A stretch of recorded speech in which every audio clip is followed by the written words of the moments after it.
누구세요? 전철역에서부터 누군가 제 뒤를 따라오고 있다는 이상한 직감에 뒤를 돌아봤더니 모자를 눌러쓰고 검정 트레이닝복을 입은 낯선 남자가 보였습니다. 제 말에 남자는 아무 대꾸 없이 옆 골목으로 들어가 버렸습니다. 내가 너무 예민했나 싶어 다시 발길을 재촉해 길을 걸어가고 있는데 사라졌던 그 남자가 갑자기 나타나 제 앞을 가로막았습니다. 오늘은 하얀 니트 입었네. 넌 빨간 옷이 더 잘 어울려. 누구신데 아까부터 제 뒤를 따라오는 거예요? 내가 너 지켜주려는 거야. 밤 10시 50분에 2호선 전철 내려서 10시 55분 편의점 지나서 11시에 세탁소 지나고 11시 10분에 5층 건물로 들어가잖아. 아니, 어떻게 제 동선을 다 아는 거예요? 계속 저 미행했던 거예요? 난 너 눈 뜨고 눈 감을 때까지 지켜보고 있어. 너 어제 아침 8시에 전철역에서 양복 입은 남자한테 푹 빠져서 실실거리며 잘만 웃더라. 그 남자한테 첫눈에 빠진 거야? 나 말고 다른 남자한테 어떻게 웃을 수 있어? 무슨 소리 하는 거예요? 어제 그 남자는 제 주머니에 있던 수첩이 떨어져서 주워줘서 고마워서 인사한 것 뿐이에요. 그 남자 전혀 안 좋아해요. 전 어떻게든 이 남자를 자극시키지 않으려고 애썼습니다. 괜히 화나게 하면 내게 무슨 짓을 저지를지 겁이 났습니다. 너 다시는 딴 남자 보고 웃지 마. 내가 얼마나 괴로운 줄 알아? 피가 거꾸로 솟아오르고 화가 나서 참을 수가 없단 말이야. 죄송합니다. 저 피곤해서 집에 가면 안 될까요? 너 맨날 밤 새벽 3시에 자면서 뭐가 피곤해? 나한테 거짓말이 통할 줄 알아? 아니, 잘 때까지 지켜본 거예요? 말했잖아. 내가 널 하루 종일 지켜주고 있다고. 근데 이제 안 되겠어. 뭐가요? 갑자기 남자의 얼굴 표정이 굳어지는 게 오싹했습니다. 네가 자꾸 내 신경을 거슬리고 있어서 도저히 못 참겠어. 여자는 말이야, 밤늦게 돌아다니면 안 되거든. 이제 내 옆에서 안전하게 있을 수 있도록 보호해 주려고. 남자는 갑자기 제 목을 장갑 낀 손으로 압박했고 전 필사적으로 손을 깨물어서 도망쳤습니다. 야! 네가 나한테 이러면 안 되지! 내가 너 지켜준다고 했잖아! 남자는 제 뒤를 쫓아서 뛰어오며 소리를 질렀고 전 눈물 범벅이 되어서 정신없이 뛰었습니다. 밤늦은 시간이라 가게 문은 전부 닫혀서 어디 도움을 구할 곳도 없었어요. 인적이 드문 시간이라 길거리엔 사람 한 명이 없었고 골목엔 가로등도 없이 캄캄해서 더 으슥했습니다. 도와줘요! 도와주세요! 빌라들이 모여있는 골목에 접어들자 저는 뛰면서 주변에 도움을 요청했지만 아무도 창문을 열지 않았고 전 좌절감에 다리에 점점 힘이 풀렸습니다. 이대로는 남자에게 곧 붙잡힐 것 같았습니다. 남자의 발소리가 점점 가까이 들려왔고 전 그만 바닥에 넘어지고 말았습니다. 아, 이대로 나 끝나는 건가. 겁에 질려 오열을 하고 있는데 웬 카세트 음악 소리가 크게 들렸습니다. 그러더니 한 할머니가 제 앞으로 와서 크게 노래를 부르는 거였어요. 그랬더니 빌라 창문이 열리면서 거 좀 조용히 합시다. 밤에 길거리에서 뭐 하는 짓이에요? 아유, 죄송합니다. 제가 귀가 잘 안 들려서 음악 소리가 컸나 보네요.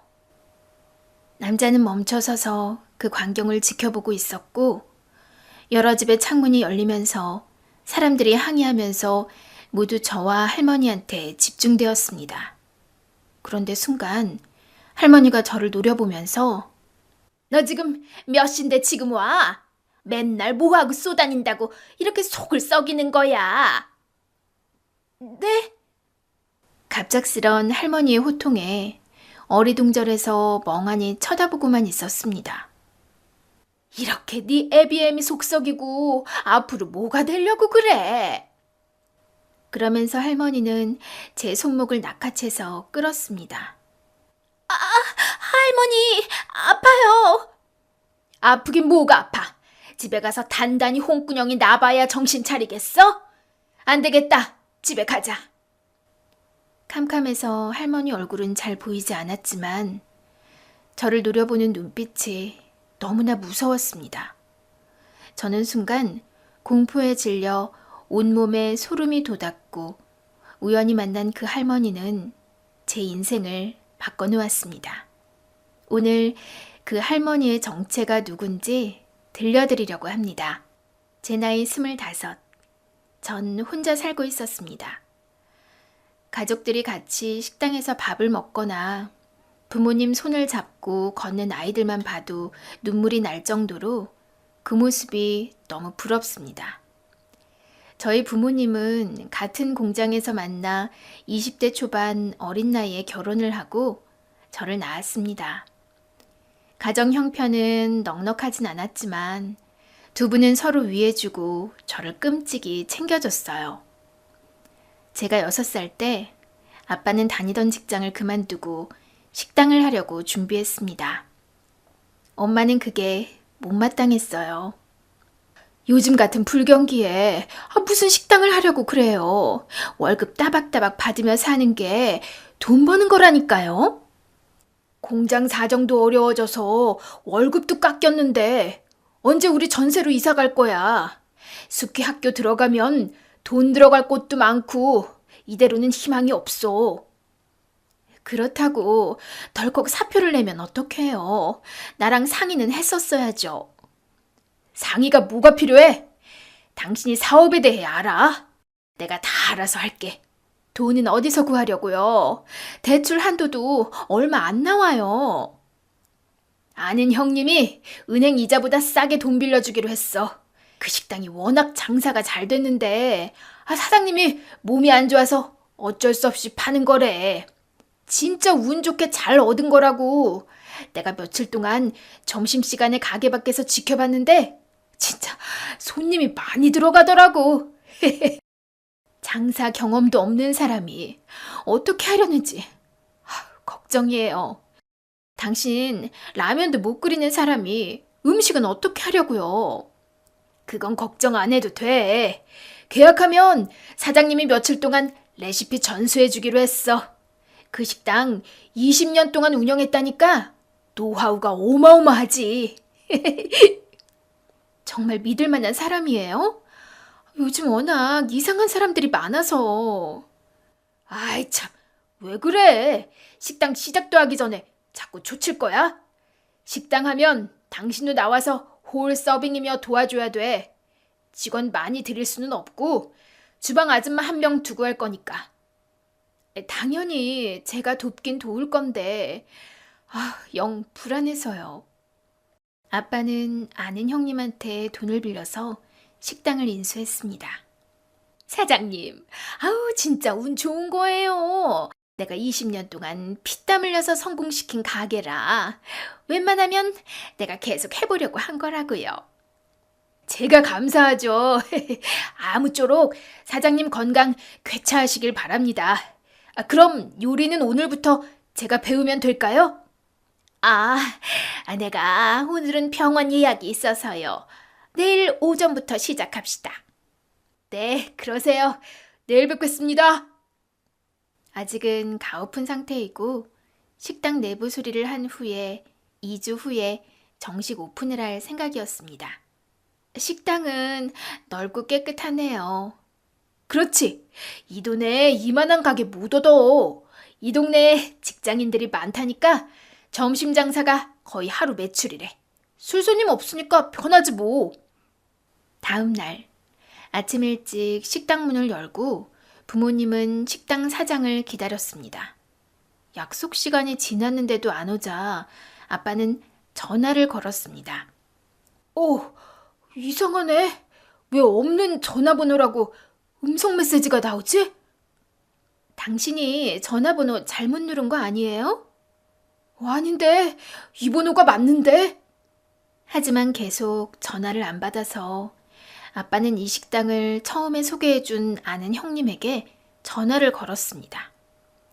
그런데 그 형님 번호도 결번이라고 자동음성 메시지가 나오는 거였습니다. 순간 아빠는 불길한 예감이 들어서 그 형님이 지내는 여관으로 갔습니다. 일 때문에 출장이 많아서 여관에서 지낸다고 했거든요. 하지만 형님을 만날 수 없었고 여관 주인 말로는 어젯밤에 급하게 퇴실했다고 합니다. 집에 급한 일이 있나? 왜 갑자기 간 거지? 이상하네. 나한테 연락도 안 하고. 좀 찜찜했지만 잊어버리고 다시 가게로 돌아왔는데 웬 낯선 사람이 와 있었습니다. 여보, 이 사람들이 이상한 소리예요. 자기들이 이 식당 주인이라면서요. 무슨 일이시죠? 제가 어제 이 식당 인수했는데요. 아니, 제가 판 적이 없는데 무슨 식당을 인수했다는 거예요? 기가 막혀서. 당신들 사기꾼 아니야? 사기꾼이란요. 여기 계약서 있잖아요. 이게 뭐야? 전혀 모르는 사람 이름이네. 이 건물이 세워진 게 5년밖에 안 됐는데 계약서에는 20년 전 날짜네? 이거 완전 가짜네. 당신들이 사기당했구먼. 네, 이 식당은 지 20년 됐다고 했는데. 여자는 식당 계약서를 보여줬고 부동산에 통화해서 사실 확인을 해줬습니다. 알고 보니 그 아는 형님이 가짜 사장을 내세워 허위 계약서를 작성한 거였습니다. 고스란히 식당 보증금을 날린 거였습니다. 아빠는 그 형님을 경찰에 신고했지만 이름도 가짜인지 주민번호 조회가 안 될 뿐더러 일정한 주거지가 없어서 주소도 안 나온다고 합니다. 그런데 며칠 후 집으로 건장한 체구에 남자가 찾아왔습니다. 당신이 이철민이시오? 네, 그렇습니다만 누구신지요? 김홍식 알죠? 이게 채무를 양도한다는 각서인데 잘 보시오. 채무라뇨? 그게 무슨 말이에요? 아빠가 그 형님에게 빌린 돈이 사채였던 겁니다. 사채업자에게 돈을 빌려서 아빠한테 돈을 빌려준 거고 잠적하면서 그 사채를 아빠가 고스란히 갚으라는 겁니다. 말도 안 되죠. 전 당신들 본 적도 없고 내가 왜 그 돈을 갚아야 되는 거예요? 그 사람한테 받으셔야죠. 아저씨 말귀를 못 알아듣네. 밑에 보라고. 아저씨가 양도 동의한다는 도장 찍혀 있잖아. 여보, 당신이 도장 찍었어요? 아니, 내가 무슨 도장을 찍어. 난 그런 적 없다고요. 난 아저씨가 도장 찍었든 안 찍었든 궁금하지 않다고요. 우린 이 서류만 본다니깐. 이렇게 버젓이 아저씨가 동의했는데 무슨 딴소리예요? 이제 생각났어. 형님이 식당 계약서 쓰면서 잠깐 필요하다면서 내 인감도장 빌려간 적 있는데 그때 찍었나 보네. 작정을 하고 나한테 사기를 친 거였어. 이제 알았으면 이 돈 갚으세요. 하루라도 빨리 갚는 게 좋을 거요. 하루하루 이자가 들어서 더 부담될 거요. 저희 그 사기꾼한테 당해서 식당 인수한 돈도 다 날려서 지금 돈 한 푼 없어요. 이 많은 돈을 저희가 무슨 수로 갚아요. 제발 도와주세요. 저희는 합당하게 빌려준 돈 받으려는 것뿐이에요. 우리 이상한 건달 취급하지 말라고요. 알겠으니 오늘은 이만 돌아가 주세요. 제가 지금 머리가 복잡해서 아무 힘이 없어요. 그럼 이번 주말에 올 테니까 돈 준비하시오. 내가 마음이 약해서 탈이라니깐. 오늘은 곱게 돌아가는데 다음부터는 나도 무슨 짓 저지를지 몰라요. 서로 얼굴 붉히는 일 없도록 합시다. 그 후 사채업자는 수시로 집에 찾아와서 돈 갚으라고 겁박을 줬고 결국 월세 보증금을 빼서 일부 갚아야 했습니다. 갈 곳이 없어서 여관에서 지냈고 아빠는 매일 술을 마시며 엄마에게 폭언을 퍼부었습니다. 돈 벌러 갈 생각은 안 하고 술만 마시니 엄마는 도저히 이대로 살 수가 없어서 이혼을 결심했습니다. 나 더 이상 이렇게 못 살아요. 돈 벌어서 빚 갚을 생각은 안 하고 매일 술 마시고 이게 뭐 하는 짓이에요? 사채빚보다도 난 당신이 이러는 게 더 못 견디겠다고요. 그래서 나랑 이혼이라도 하게? 그래, 이혼해. 다 가버려. 그렇게 부모님은 제 나이 6살 때 이혼을 하고 엄마는 다른 남자와 재혼했습니다. 아빠 혼자 저를 돌보게 되었고 여관에서 매일 컵라면을 먹고 옷도 잘 못 빨아 옷에서 냄새가 날 지경이었습니다. 아빠, 나 컵라면 먹기 싫은데 밥 먹으면 안 돼요? 뭐라도 주면 감지덕지 해야지. 뭐가 말이 많어. 한동안 폐인처럼 지내던 아빠를 여관에서 청소하는 아줌마가 잘 챙겨줬고 두 사람은 살림을 차리게 되었습니다.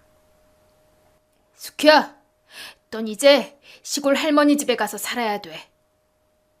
왜요? 아빠는 같이 안 가요? 아빠는 아줌마랑 살 거야. 아줌마가 애가 셋이어서 너까지 돌봐줄 수 없어.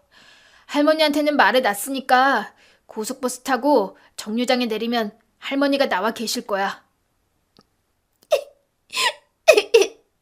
아빠랑 같이 살면 안 돼요? 저 밥도 조금만 먹고 그 아줌마 말도 잘 들을게요. 나중에 아빠가 할머니 집에 찾아갈게. 차 시간 다 됐어. 아빠는 눈물을 애써 참으며 저를 고속버스에 태우고 버스가 떠나자 손을 흔들어 한참을 보고 계셨습니다. 그게 아빠의 마지막 모습이었습니다. 한참 만에 버스가 도착했고 친할머니가 마중을 나와 계셨습니다.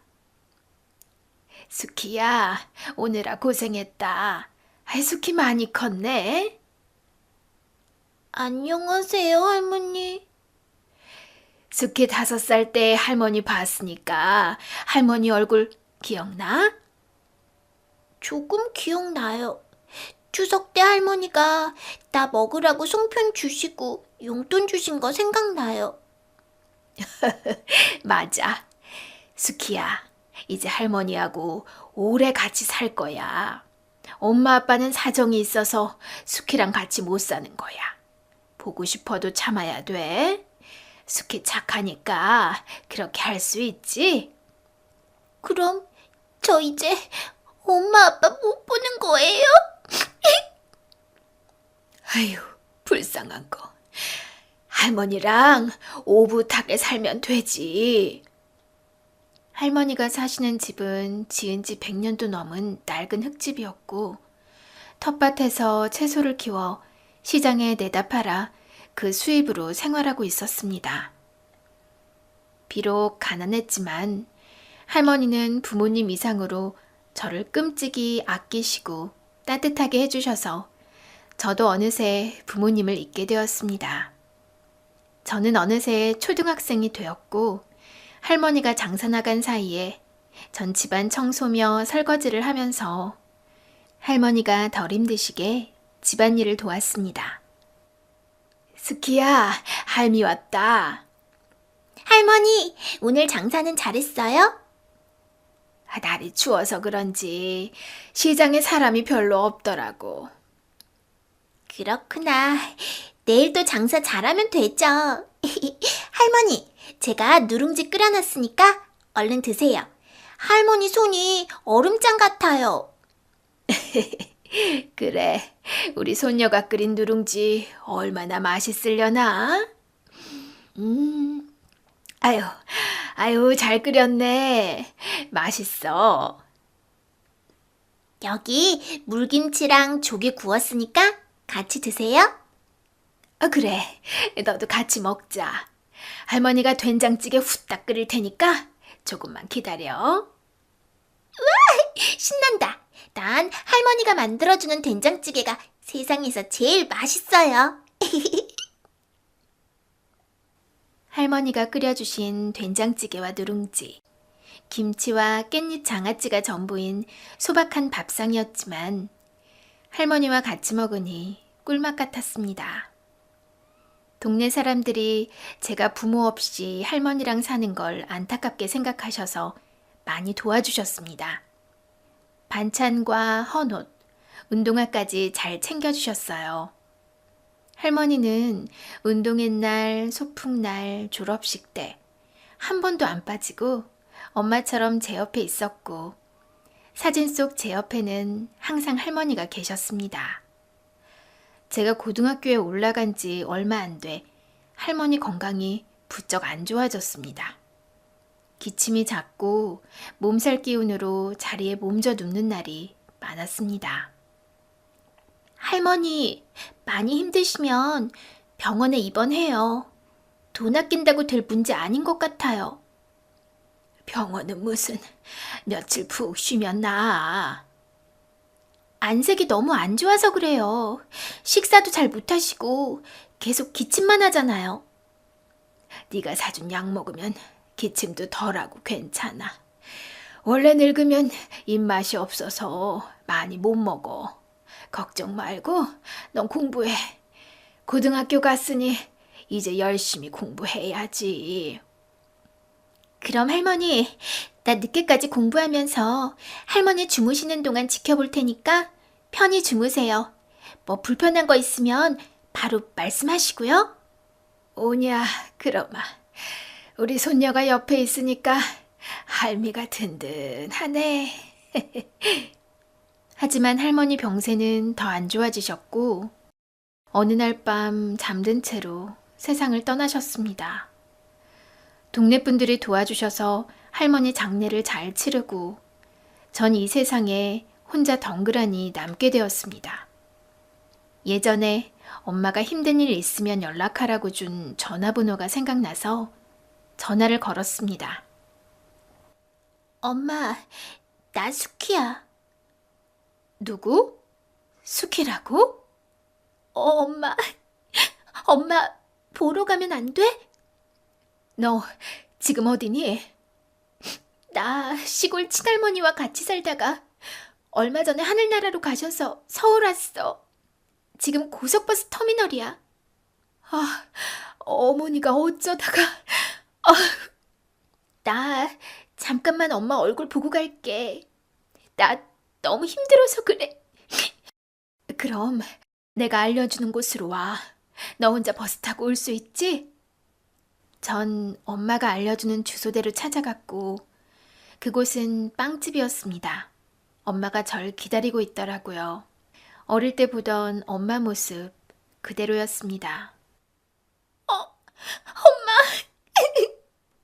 전 엄마를 보자마자 눈물을 왈칵 쏟았고 엄마는 의외로 침착했습니다.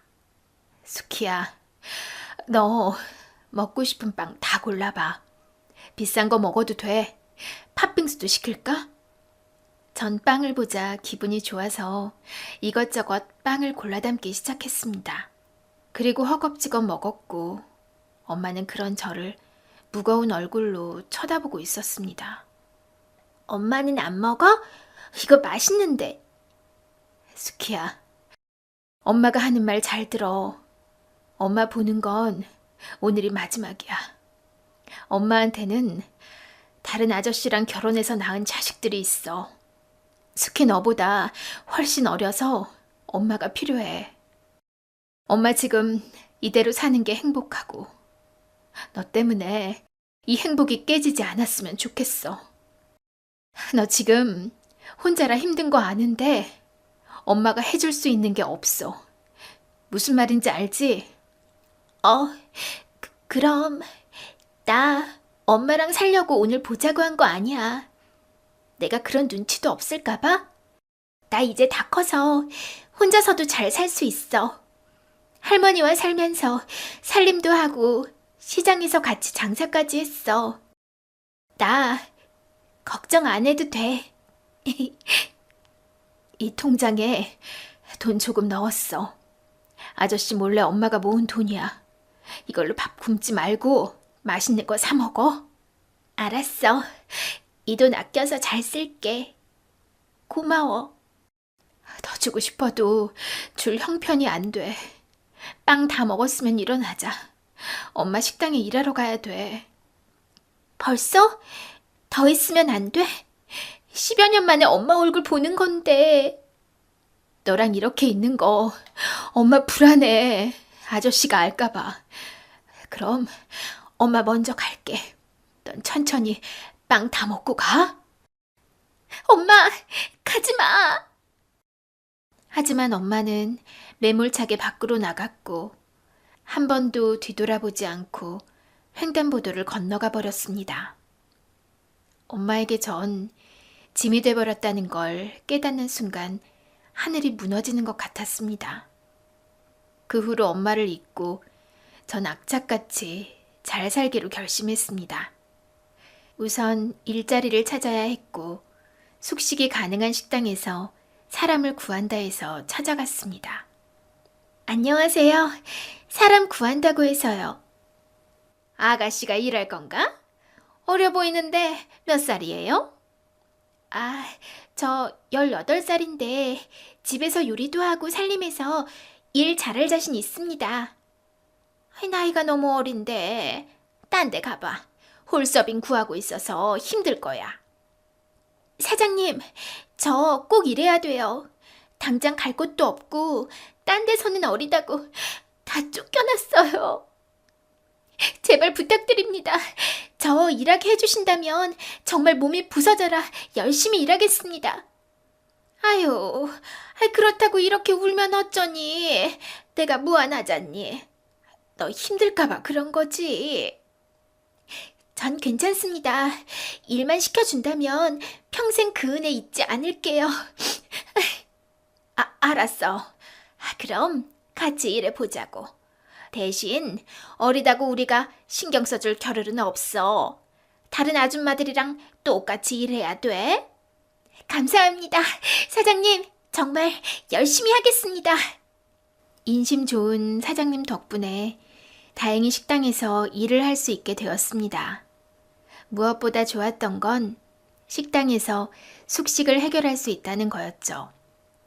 식당은 산 중턱에 있어서 밤에 식당도 지키고 등산객 상대로 장사를 해서 새벽 일찍 일할 직원이 필요했던 거였습니다. 저는 주방 보조 겸 홀서빙, 식당 청소까지 도맡아 했습니다. 일이 힘들어 밤 10시에 장사를 마치면 방에서 쓰러질 듯이 골아떨어졌습니다. 그래도 매달 꼬박꼬박 돈을 모을 수 있어서 너무 행복했어요. 그렇게 낮에는 일을 하고 밤에는 고등학교를 졸업하기 위해 검정고시 준비를 했습니다. 할머니를 떠나보내고 어쩔 수 없이 고등학교를 그만둬서 다시 일반 고등학교를 다닐 형편은 안 되었거든요. 그렇게 2년 동안 식당에서 일하면서 돈을 모을 수 있었습니다. 검정고시를 합격하자 저는 다른 일자리를 알아보기 위해 식당 일을 그만뒀습니다. 사장님은 그동안 정이 들었다며 많이 아쉬워하며 언제든지 힘든 일 있으면 찾아오라고 퇴직금을 듬뿍 주셨습니다. 부모 없이 저 혼자라는 걸 알고 2년간 절 자식처럼 잘 챙겨주셨거든요. 저 혼자 살기에 괜찮은 고시텔을 알아봤고 서울대학교 인근에 있는 고시텔을 얻었습니다. 어떻게 오셨어요? 네, 방 있나요? 창문 있는 방은 40이고 창문 없는 방은 30이에요. 어떤 방 드려요? 창문 없는 방 주세요. 그럼 저 따라오세요. 마침 201호가 비었거든요. 고시텔이란 데에 처음 온 나는 문을 여는 순간 깜짝 놀랐습니다. 침대 책상이 전부였고 한 평 남짓되는 크기로 너무 좁았거든요. TV 볼 때는 이어폰 꼭 껴주시고요. 방에서 개인 취사는 안 되고 공동 부엌에서 간단한 요리 해 드실 수 있어요. 밥과 국, 김치는 저희가 제공하고 나머지 반찬은 각자 알아서 냉장고에 넣어 두시면 되세요. 화장실, 샤워실, 세탁실은 다 공동으로 사용하면 되고요. CCTV 있으니까 분실 걱정은 없어요. 지금 계약하시겠어요? 아, 네. 지금 바로 계약할게요. 짐이라고 해봐야 큰 가방 하나밖에 없어서 몸만 그대로 들어가서 고시텔에서 살게 되었습니다. 침대는 저 혼자 누우면 꽉 찰 정도였고 책상에 수납칸이 있어서 거기를 옷장으로 사용해야 했습니다. 방 안에 새로 된 긴 봉이 있어서 거기에 빨래를 널고 공간이 꽉 차서 다른 짐을 더 들여놓을 수도 없었습니다. 얼마 동안은 너무 답답해서 견딜 수가 없더라고요. 그래서 밖에서 떠돌다가 밤늦게 들어가서 빨리 잠들면 그나마 괜찮았어요. 고시텔에는 제 또래부터 아줌마 아저씨까지 다양한 연령대가 살고 있었습니다. 주방에서 라면을 끓이고 있으니까 한 아저씨가 들어오더라고요. 괜히 겁이 나서 그럴 때면 라면도 못 먹고 다시 제 방으로 돌아와야만 했습니다. 전 대학에 들어가고 싶어서 입시 준비를 시작했습니다. 낮엔 학원에 다니고 저녁엔 학원 근처 편의점에서 일을 했습니다. 밤까지 일하다 보니 전철을 타고 늦게 고시텔에 왔고 그러다 이상한 남자한테 스토커를 당했던 겁니다. 위험한 순간에 저를 구해줬던 할머니를 보며 저는 공포에 질렸습니다. 제 팔을 꽉 잡아 끌고 아무 말 없이 걷더라고요. 할머니, 저한테 왜 이러시는 거예요? 할머니는 뒤를 돌아보더니 그제야 입을 열었습니다. 그 남자 갔나 보네. 많이 놀랐지? 아까는 그 남자가 보고 있어서 내가 가족인 것처럼 연기하느라고 좀 고약하게 굴었어. 미안해요. 아, 그러셨어요? 전 그것도 모르고 할머니가 저 납치하는 줄 알고 얼마나 무서웠다고요. 아유, 이 처자도 참 순진하구먼. 여기가 처자 사는 곳이지? 어떻게 아세요? 나도 여기서 살거든. 난 아가씨 몇 번 봤는데 나 모르나 보네. 고시텔이 있는 건물 앞에 오자 저도 그제야 마음이 놓이면서 할머니 얼굴을 보게 되었습니다. 환한 불빛에 보인 할머니 얼굴을 보고 저는 소스라치게 놀랐습니다. 할머니, 진짜 우리 할머니예요? 응? 왜 이래? 이제 연기 안 해도 된다니까. 나 친할머니처럼 연기 안 해도 돼. 죄송해요. 돌아가신 저희 할머니와 너무 닮으셔서 순간 제가 착각했어요. 그랬어? 할머니와 애틋했나 보네. 네, 어릴 때 부모님이 이혼하시고 할머니가 저를 키워주셨거든요. 몇 년 전에 돌아가셔서 이제 저 혼자뿐이에요. 아유, 처자 얼굴이 고와서 고생 안 하고 산 것 같더니만 많이 힘들었겠구먼. 참, 오늘 저 도와주신 거 너무 감사했어요. 할머니 아니었으면 저 큰일 날 뻔했어요. 다행히 내가 그리로 지나가서 망정이지. 얼마나 무서웠어. 그 길이 가로등도 없고 원래 좀 무서워. 내가 다른 길 가르쳐 줄 테니까 앞으로 그리로 다녀. 그 사람도 그걸 알고 처자를 노린 거네. 아무리 고함쳐도 요즘 사람들 신경도 안 써. 괜히 도와줬다가 해당할까 봐. 모른 척 하는 거지. 그런데 또 기가 막히게 고성방가에는 금세 반응하거든. 그래서 내가 시끄럽게 음악 틀고 노래 불렀던 거야. 아, 그러셨군요. 할머니 진짜 머리 좋으세요. 앞으로 저도 써먹어야겠어요. 그래, 누가 날 지켜주지 않아. 혼자 스스로 지켜야 이 험한 세상 살 수 있어. 많이 무서웠으니 내가 따뜻한 차 한 잔 끓여줄게. 옷 갈아입고 주방으로 와. 네, 할머니. 알고 보니 할머니는 제가 사는 고시텔 옆방이더라고요. 주방에 오니 할머니가 따뜻한 허브차와 떡을 주셨어요. 나 밤에 잠 안 오면 먹던 건데 이거 마시면 한결 마음이 편해질 거야. 아가씨, 이름이 어떻게 돼? 경황이 없어서 이름도 못 물어봤네. 이숙희예요. 제 방은 201호예요. 아, 201호구나. 내 옆방인지 몰랐네. 할머니는 여기 오래 사셨어요? 산지 좀 됐어. 여기가 우리 집이나 다름없어. 할머니처럼 연세 드신 분도 이곳에 사는 게 사실 좀 놀랍거든요. 자녀분들도 계실 텐데. 아유, 뭘 그렇게 알려고 그래. 숙희, 네 얘기나 해. 혼자서 생활비는 어떻게 벌어? 저 대입시험 준비하는데 낮에는 학원 다니고 저녁에 편의점 알바하면서 그걸로 생활하고 있어요. 좀 아꼈으면 그나마 살만하더라고요. 알바에서 번 돈이 얼마나 된다고? 밥이나 옳게 먹겠어? 내가 틈틈이 먹을 거 챙겨줘야겠구먼.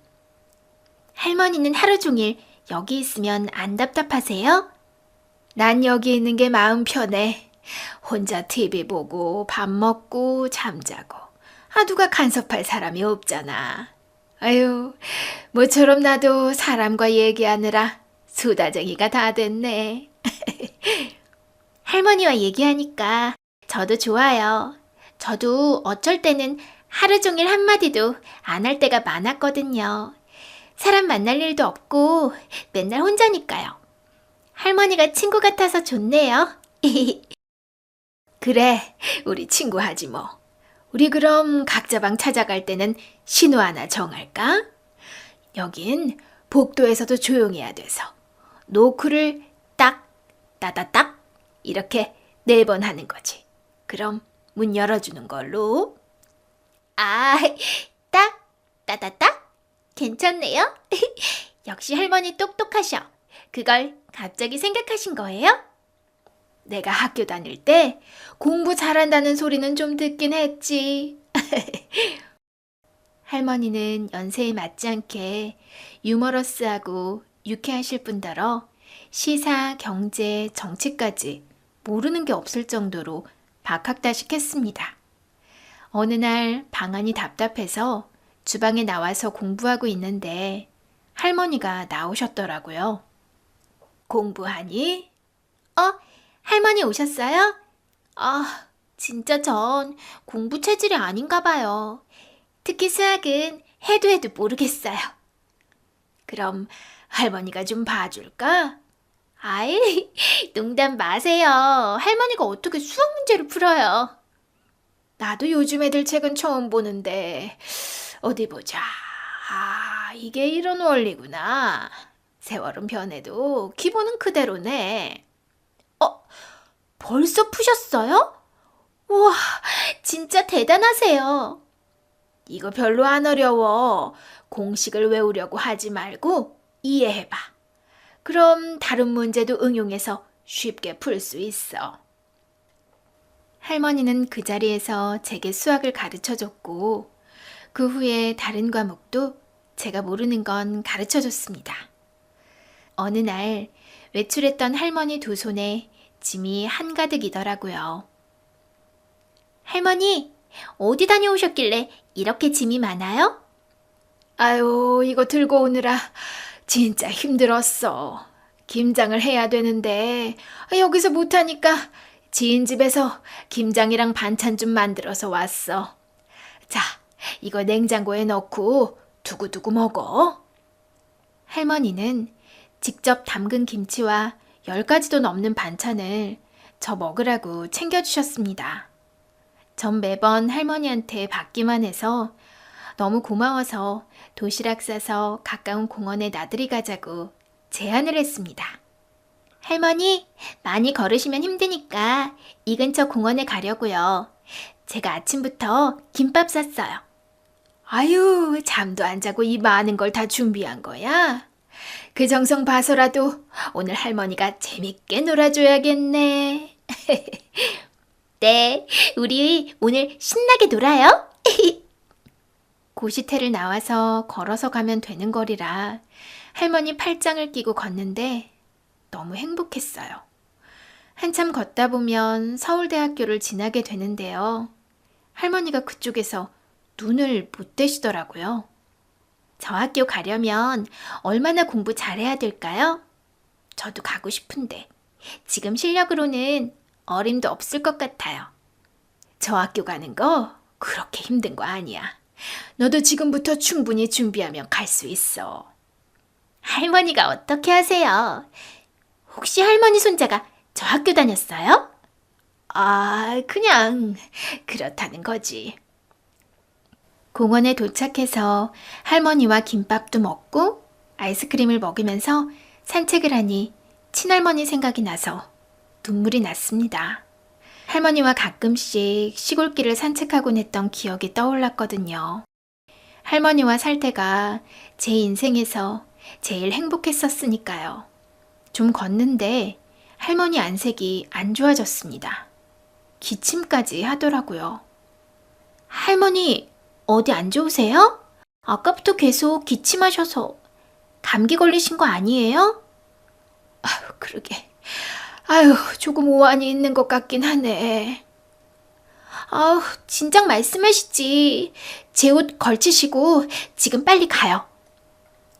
고시텔에 돌아와 약을 사서 할머니 잡수시게 하시고 잠드실 동안 지켜봤습니다.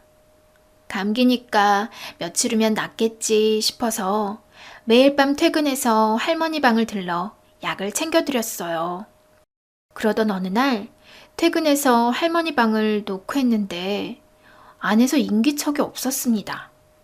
할머니와 약속한 방법으로 노크를 몇 번이나 했는데도 문이 열리지 않았고 저는 불안한 마음에 총무한테 말해서 비상열쇠로 할머니 방문을 열었습니다. 할머니, 정신 차리세요. 할머니가 의식을 잃고 쓰러져 계셔서 전 혼비백산해서 119에 신고했습니다.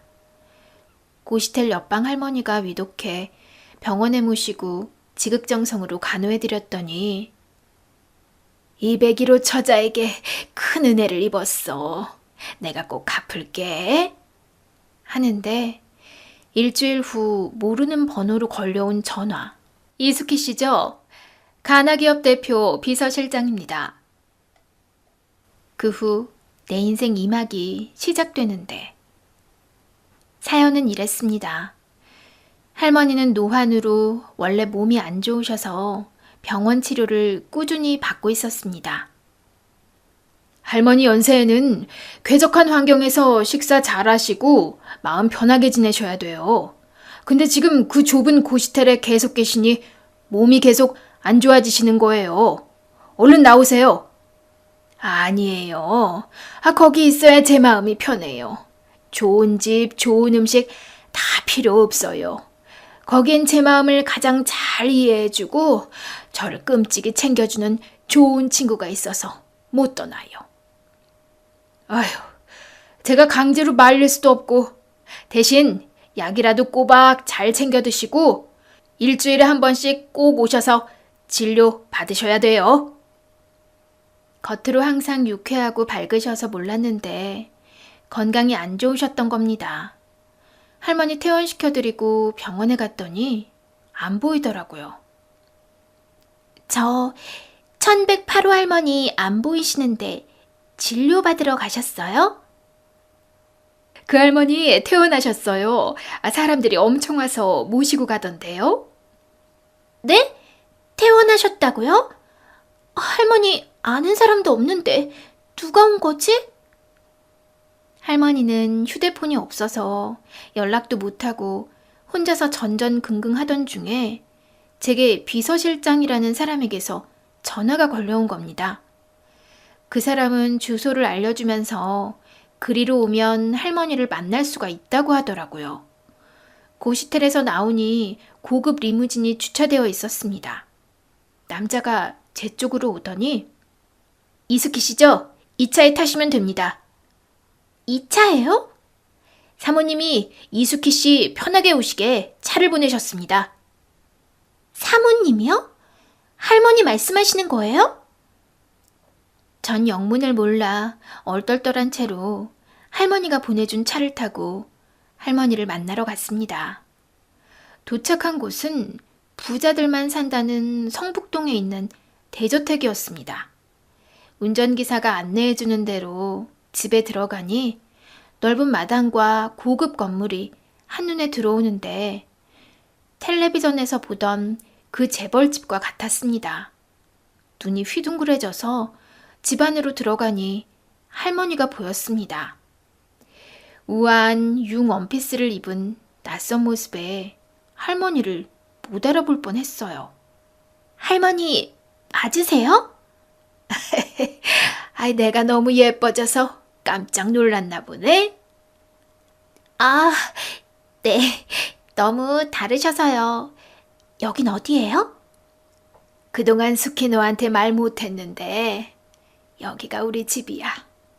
네? 이 으리으리한 궁궐 같은 집이 할머니 집이라고요? 많이 놀랐어? 사정이 있어서 고시텔에서 살게 되었어. 우선 얘기는 나중에 하고 배고프지? 할머니가 맛있는 거 많이 했으니까 이것부터 먹어.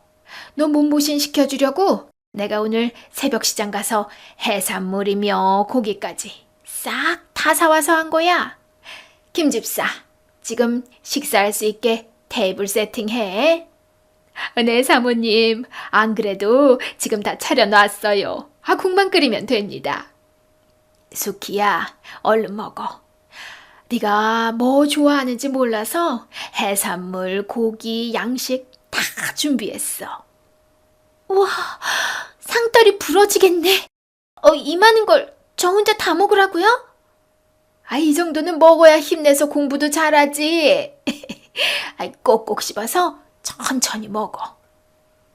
태어나서 처음 먹어보는 진수성찬에 전 그릇째 싹싹 비우며 맛있게 먹었고 할머니는 흐뭇하게 저를 쳐다봤습니다. 할머니, 이제 할머니가 누구신지 얘기해 주세요. 저 아까부터 궁금해서 미치는 줄 알았어요. 하긴 고시텔에 살던 불쌍한 할머니가 갑자기 고급 승용차에 대저택에 사니 얼마나 놀랐겠어. 그럼 얘기 보따리 풀어볼까? 할머니의 정체가 궁금했던 터에 하나씩 비밀이 풀리기 시작했습니다. 할머니는 가난한 부모님 밑에서 어릴 때부터 시골에서 농사를 지으며 5 동생을 돌보며 힘들게 살았습니다. 워낙 영특해서 천재 소리를 들었고 학창시절에 공부를 잘해서 장학금을 받고 서울대 법대에 진학했습니다. 할머니가 서울대를 진학할 때 아련하게 쳐다본 이유를 이제야 알 수 있었습니다.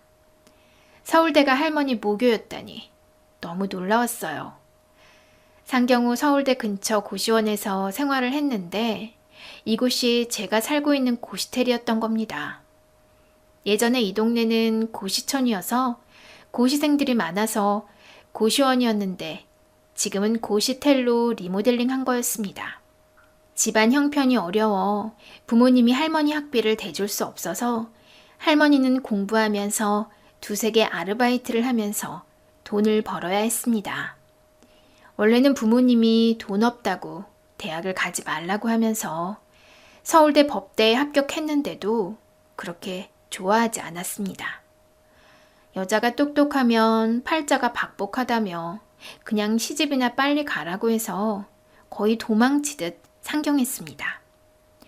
이 고시원에서 할머니가 원하는 공부를 할 수 있어서 너무 행복했습니다. 시골에서 농사 짓다가 아무 남자와 결혼해서 평범하게 사는 게 할머니는 싫었거든요. 그때 내 나이가 지금 딱 수키 나이네. 부모님이 워낙 가부장적이고 가난하니까 내가 공부하는 걸 별로 안 좋아했거든.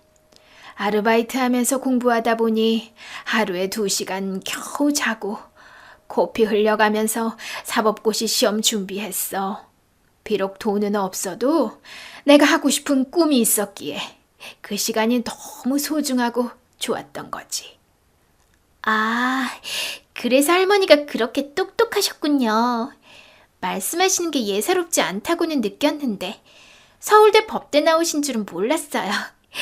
그럼 사법고시는 합격하셨어요? 그럼 한 번에 딱 붙었지. 사법고시 합격할 때가 내 인생에서 제일 행복했던 순간이었어. 사법시험에 합격한 후 할머니는 변호사가 되셨고 워낙 능력이 좋아서 주위의 평판도 좋았습니다.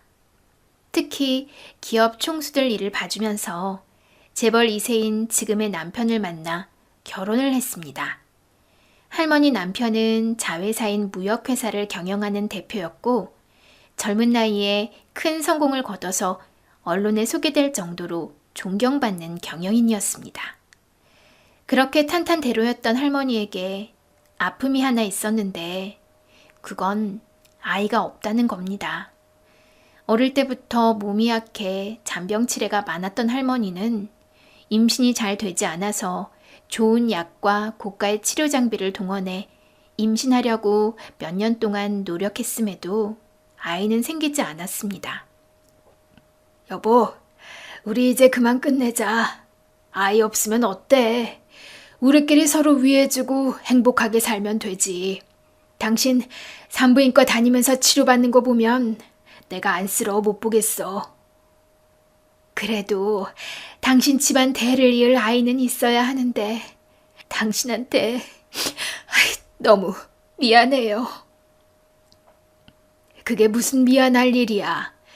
대신 당신같이 착하고 현명하고 살림 잘하는 여자가 나랑 결혼해준 게 내가 감사하지. 두 분은 중매로 결혼했지만 할머니에게 잘했고 자상한 남편이었습니다. 할머니는 결혼 후에도 변호사 일을 하며 커리어를 쌓아갔습니다. 어느덧 세월이 흘렀고 할머니는 은퇴를 안 하고 현역에서 계속 일을 했습니다. 일하는 게 할머니에겐 삶의 원동력이었거든요. 기업 대표 사모님이면 대부분 일은 그만두고 살림하면서 남편 내조하는 게 정석인데 할머니는 남달랐습니다. 그러다 보니 살림은 가정부에게 거의 맡기고 야근과 출장이 잦아서 남편과 불화가 생기기 시작했습니다. 자상하던 남편은 어느덧 할머니에게 소원해졌고 두 사람은 대화가 사라졌습니다. 그러던 어느 날 서류를 놓고 간 게 있어서 잠깐 집에 들렀는데 집에 젊은 여자가 3살 정도로 보이는 남자아이와 같이 남편과 얘기하고 있었습니다. 재훈아, 아빠 해봐. 이 녀석 똘망똘망한 게 어릴 때 나를 빼다 닮았네. 그 말을 듣고 할머니는 심장이 쿵쾅거리고 머리가 새하얘졌습니다. 현관문을 열고 들어가서 당신 나 몰래 이 여자랑 바람 피운 거야? 혼외자까지? 여보, 당신이 어떻게 바람이라니 말도 안 되는 소리야. 오해야 여보. 진정하고 내 말 잘 들어봐. 얘 얼굴 봐. 눈썹하고 인매 콧날까지. 당신 판박이야. 이래도 계속 거짓말 할 거야? 사모님, 그거 아니에요. 너 내 눈앞에서 당장 꺼져. 너 안 가면 아이 앞에서 험한 꼴 당할 줄 알아. 여자는 울면서 아이를 데리고 나갔고 할머니는 오열을 하면서 짐을 싸고 집을 나왔습니다. 너무 충격을 받아서 막상 나오긴 했지만 호텔 같은 데 있으면 언론에 노출된 신분이라 사람들이 알아볼까봐 호텔에 가지도 못하고 갈 데가 없었습니다. 그때 생각난 것이 고시 준비할 때 생활했던 고시원으로 갔던 겁니다. 남편이 젊은 여자랑 바람 피운 거 알고 내가 눈이 뒤집혀서 너무 괴로웠어. 그때 생각난 게 내 인생에서 제일 행복했던 순간이었던 고시생이었을 때가 생각난 거지. 그곳에 가서 다시 예전에 행복했던 순간을 느끼고 싶었어. 그러면 내 분노를 억누를 수 있을 것 같았거든. 진짜 거짓말처럼 고시원에서 생활하면서 마음이 편해지더라고. 그러다가 숙희 너 만나면서 건강도 많이 좋아졌고 사는 게 즐겁더라고. 그럼 어떻게 다시 집으로 오시게 된 거예요? 남편분 그렇게 원망하셨다면서요. 그게 다 사연이 있지. 할머니가 사라지자 남편분은 사설 업체를 통해서 할머니 행방을 찾아다녔지만 결국 찾지를 못했습니다. 할머니는 너무 화가 나서 다시는 집에 돌아가지 않으려고 카드는 없애버리고 현금만 썼고 휴대폰도 없애버렸던 겁니다. 할머니 통장에 수십억이 있어서 생활하는 데는 전혀 문제가 없었죠.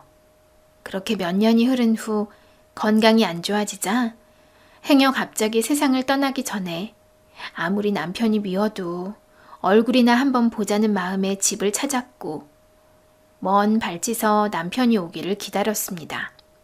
그랬더니 집안에서 남편과 그 여자, 아이가 함께 나오는 거였습니다. 저것들이 아직도 만나? 인간도 아니야. 와이프는 집 나가서 살았는지 죽었는지 걱정도 안 된단 말이야. 할머니는 분노가 치밀어서 오열을 했고 집 쪽으로 가려는 순간 차 한 대가 집 앞에 멈춰 섰습니다. 여보, 오래 기다렸어? 아니, 방금 나왔어. 오늘 회장님이 우리 재훈이 생일이라고 선물을 어찌나 많이 주시던지 너무 고맙지 뭐야. 자네, 우리 재훈이랑 경이 행복하게 해줘야 돼. 내가 두 사람 오작교 역할한 거 알지? 나 양복 하나 사줘야 돼. 양복뿐이겠습니까? 회장님은 제 은인이신걸요. 아내 잃고 회사도 그만두려고 했는데 회장님이 절 잡으시며 이 사람 소개시켜준 거잖아요. 이렇게 재혼까지 하게 되고 다 회장님 덕분입니다. 맞아요. 저 미혼모라고 주변에서 눈총 받으며 재훈이 혼자 데리고 살았는데 재훈이가 아파서 병원에 있는데 봉사하러 오셨다가 재훈이가 회장님 어렸을 때와 똑 닮았다며 잘해주셨잖아. 그랬지. 어떻게든 재훈이 병 빨리 낫게 해주고 싶었어. 회장님이 매달 병원비며 후원금 주셔서 재훈이 완쾌되고 저희 살 집도 마련해 주셔서 얼마나 감사한지 몰라요. 근데 사모님께서 오해하셔서 그렇게 집 나가시고 너무 죄송해요. 할머니는 머리를 한 대 맞은 것처럼 충격을 받았고 그 사람들 앞에 섰습니다.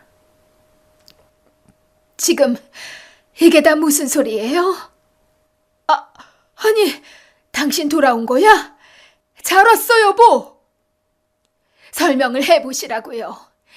그때 아이가 당신한테 아빠라고 했잖아요. 사모님, 그건 제가 정말 잘못했어요. 제가 미혼모라 아이한테 아빠가 없다 보니 아이가 태어났다고 회장님이 맛있는 식사 대접해 주신다고 그날 간 거거든요.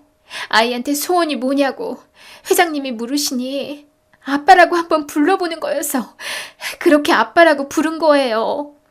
진짜 오해세요, 사모님. 할머니는 그제서야 자신이 엄청난 오해를 하게 되었고 할머니 남편에게 사과하며 다시 집으로 돌아간 겁니다. 그 후 할머니는 제 후원자가 되어 저를 경제적으로 지원해주고 있습니다. 할머니처럼 서울대 갈 실력은 아니지만 중상위권 대학에 입학해 할머니의 도움으로 학교를 잘 졸업했습니다. 수키야, 그동안 공부하느라 고생 많았어. 너무 대견하구나.